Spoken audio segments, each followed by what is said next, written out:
গত ২-৩ দিন ধরে ভারতের প্রায় প্রতিটা বিমানবন্দর মানুষের প্রতিবাদে স্লোগানে উত্তাল হয়ে উঠেছে। কারণ একের পর এক শয়ে শয়ে উড়ান বাতিল করে দিয়েছে ইন্ডিগো। বিমানবন্দরেই আটকে গেছে বহু মানুষ।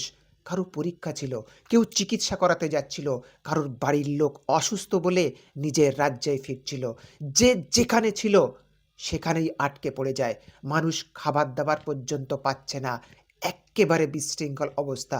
দেশের কোনো অটো স্ট্যান্ডেও এমন বিশৃঙ্খলা দেখা যায় না, যেমন বিশৃঙ্খলা দেশের মানুষ এয়ারপোর্টগুলোতে দেখেছে গত কয়েকদিন ধরে।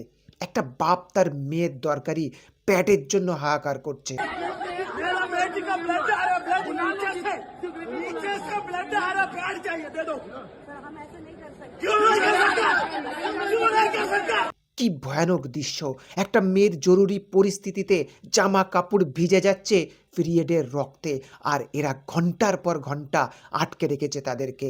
একটা বাচ্চা মেয়ে পরীক্ষা দিতে যাচ্ছিল, मेरा एग्जाम है, मेरा 6 महीने लॉस हो जाएगा आपकी वजह से। তার ফ্লাইট আটকে গেছে। পরীক্ষা না দিতে পারলে তার 6 মাস লস হয়ে যাবে। 6 মাস পরে আবার তাকে পরীক্ষায় বসতে হবে। ফ্রান্সের একটা মহিলা দেশে ফেরার জন্য হাহাকার করছে। क्या कसती है वो पिए? अल्लाह, ये पे वो पिए।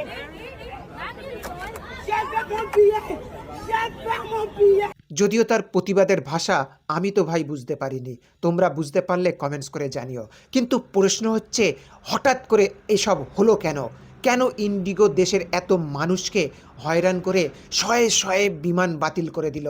আর কেনই বা সরকারের বিরুদ্ধে কোনো স্টেপ নিতে পারল না?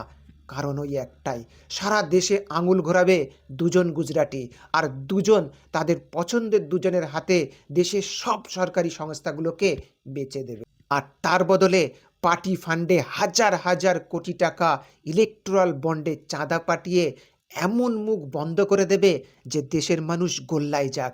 এরা দুজন আর মিডিয়ার সামনে আসবে না, চুপচাপ ঘাপটি মেরে বসে মজা দেখবে। অন্য সময় ক্যামেরার সামনে আসার জন্য ছুকছুক করবে, আর দেশের মানুষ হাজার সমস্যায় পড়ে মরে যাক।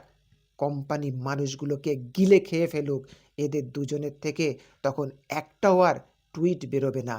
তাই ইন্ডিগোর মতো বিমান কোম্পানি সরকারকে ব্ল্যাকমেল করে পাইলটদের রেস্টের সময়ের রেস্ট্রিকশন তুলিয়ে নিল, আর সরকারকে একটা কোম্পানির কাছে মাথা নোয়াতে হলো।